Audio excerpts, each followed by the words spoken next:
오늘따라 보라 탐정사무소의 공기가 유난히 차갑고 무거웠다. 평소라면 코끝을 간지럽혔을 달큰한 떡볶이 냄새도 인자하게 탐정단을 반기시던 할머니의 미소도 보이지 않았다. 할머니는 급성폐렴으로 갑자기 입원하셨다. 수찬이와 나은이, 유진이는 약속이라도 한 듯 책상 앞에 모여 앉았지만 누구 하나 선뜻 입을 열지 못했다.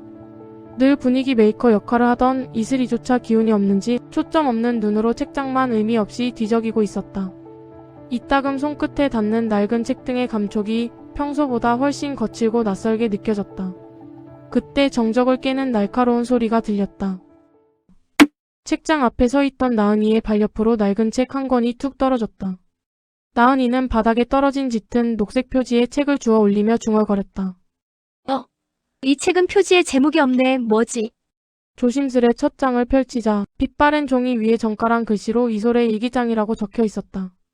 나은이는 눈을 동그랗게 떴다. 얘들아, 이것 좀 봐. 이솔의 일기장이라고 쓰여 있어. 누구지? 이슬이가 고개를 들며 대답했다. 101호 할머니 성함이잖아. 지난번 병원 갔을 때. 아, 맞다. 나은이가 고개를 끄덕이며 말을 이었다. 이거 할머니 일기장인가 봐. 할머니 일기장? 할머니가 이걸 왜 여기에 두셨지? 이슬이가 호기심을 참지 못하고 일기장을 읽으려는 순간 옆에 있던 유진이가 재빨리 가로채며 말했다. 남의 일기를 함부로 읽으면 안 되지. 유진이가 일기장을 다시 책꽂이에 꽂으려 하자 이슬이가 그래도 한번 읽어보자 라며 일기장을 잡아당겼다. 그 짧은 실랑이 끝에 일기장이 손에서 미끄러져 다시 한번 바닥으로 떨어졌다. 그때 책장 사이에서 작은 메모지 한 장이 나비처럼 펄럭이며 바닥으로 내려앉았다. 이건 뭐지? 이슬이가 종이를 집어 살펴보니 거기에는 투박하게 그려진 나무와 지도 그리고 화연동, 보고 싶은 연희와 타임캡슐이라는 색바랜 글자가 적혀 있었다. 할머니의 타임캡슐이라니. 뭐가 들어있을까 엄청 궁금하다. 이슬이의 눈이 순식간에 반짝이며 발을 동동 굴렀다. 할머니께 전화로 물어볼까? 할머니 많이 아프셔서 병원에 입원하셨는데 괜찮아? 수찬이가 걱정스러운 듯 고개를 갸우뚱했다. 하지만 이슬이는 확신에 찬 목소리로 말했다. 엄마가 그러셨는데 할머니 많이 좋아지셨대. 근데 혼자 계시니 심심하시다고. 그럼 전화해봐, 이슬아. 나은이의 재촉에 이슬이가 곧장 전화를 걸었다. 신호음이 몇 번 울린 뒤 할머니의 목소리가 들려왔다. 할머니 몸은 좀 어떠세요? 많이 보고 싶어요. 유진이, 수찬이, 나은이도 할머니 보고 싶대요. 네. 할머니도 너희 보고 싶으시대. 이슬이가 아이들을 보며 말했다.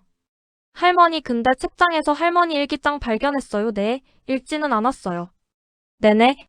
나은이가 실수로 일기장을 떨어뜨렸는데 지도가 그려져 있고 화연동, 타임캡슐이라고 적혀있는 메모지가 있었어요. 아, 네네.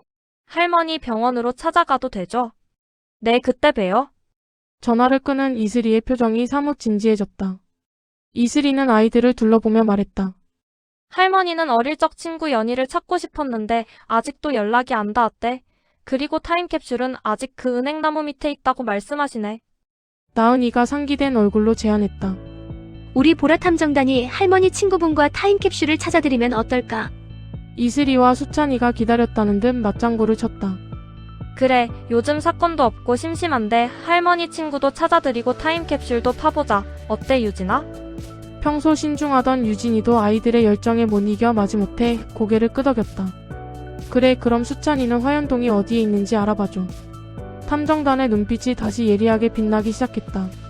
할머니의 잃어버린 추억을 찾기 위한 보라탐정단의 새로운 수사가 막을 올리는 순간이었다. 수찬이는 책상 위에 지도를 펼쳐놓고 유심히 들여다보더니 스마트폰을 꺼내 빠르게 검색을 시작했다. 화연동은 여기서 꽤 멀어.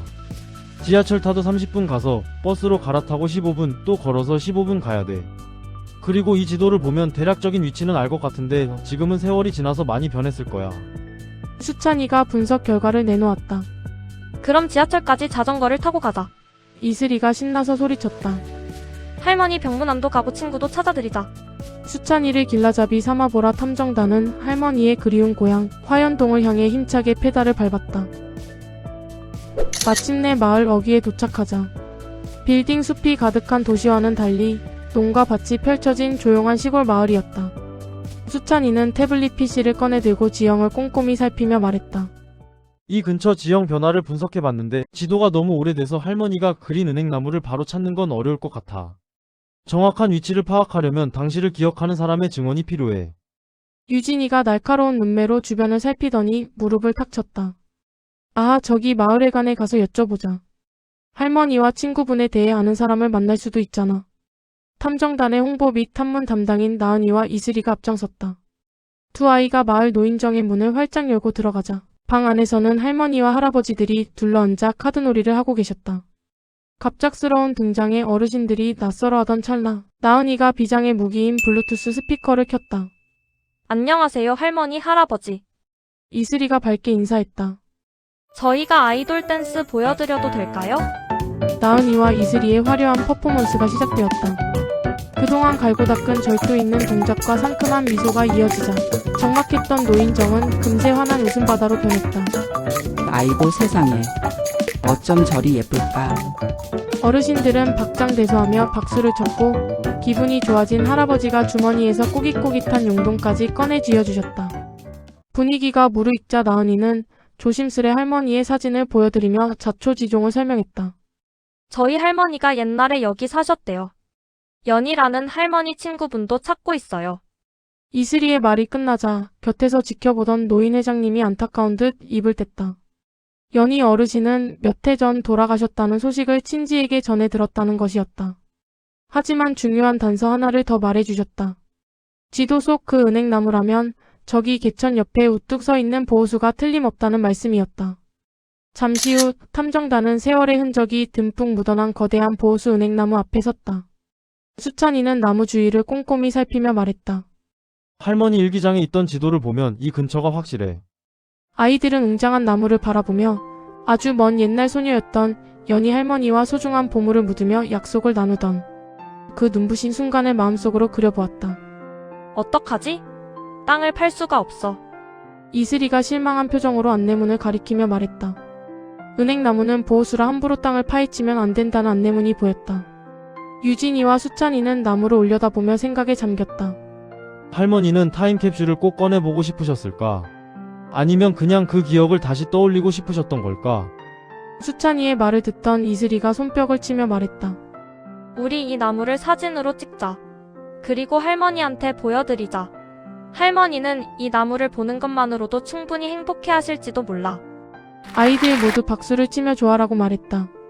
수찬이는 재빨리 스마트폰을 들고 웅장한 느티나무와 그 배경을 여러 각도에서 찍었다. 보라탐정단은 버스를 타고 할머니가 계신 병원 앞에 도착했다. 그리고 아까 할아버지가 주신 돈으로 호두과자 한 박스를 샀다. 따뜻한 호두과자를 들고 할머니 병실로 향했다. 아이들은 병실 문을 노크하고 들어갔다. 소독약 냄새가 코를 찔렀다. 할머니, 저희 왔어요. 이슬이가 활짝 웃으며 말했다. 어서 오렴. 힘든데 여기까지 어떻게 왔어? 할머니는 아이들을 보시고는 환하게 웃으셨다. 아이들은 방금 사온 따끈따끈한 호두과자를 할머니께 드렸다. 할머니, 이거 드시고 얼른 나으세요. 오늘 용돈이 생겨서 사왔어요. 이슬이가 제잘거렸다.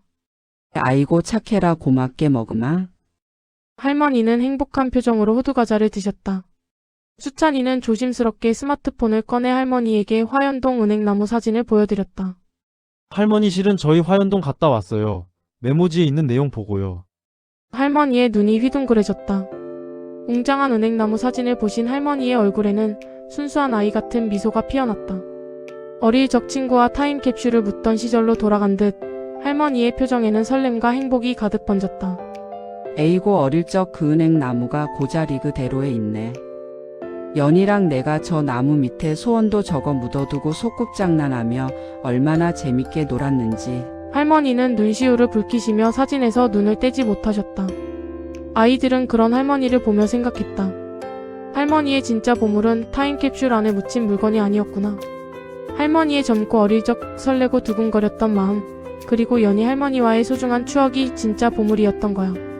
할머니는 한참 동안 사진 속 은행나무를 어루만지며 연희 할머니와 함께 했던 아름다운 추억 이야기들을 하나둘씩 꺼내 놓으셨다.